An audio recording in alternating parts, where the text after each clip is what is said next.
Hello friends, today this is your Kuya Bok and today tuturuan ko kayo kung paano mag-drawing ng cute little bunny. Ayan, to all mommies and daddies, friends, and kuyas and ates na nasa bahay dahil extend yung community quarantine natin.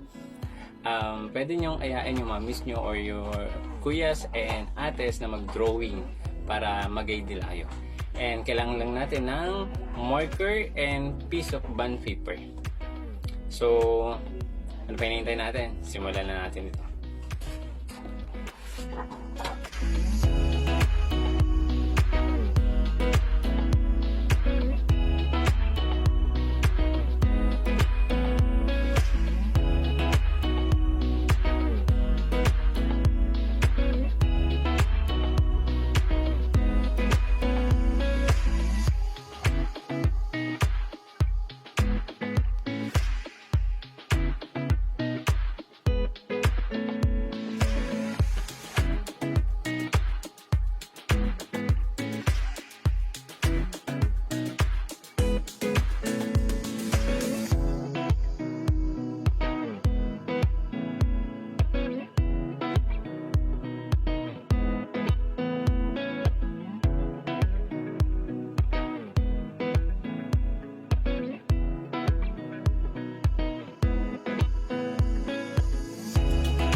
Ayan, di ba? Friends, kids, sobrang dali lang.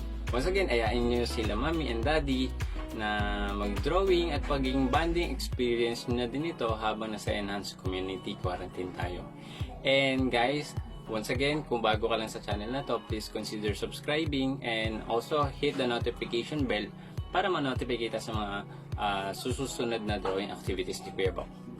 So, abangan nyo yung mga drawing activities natin. So, hanggang sa muli. Bye-bye. See you next time.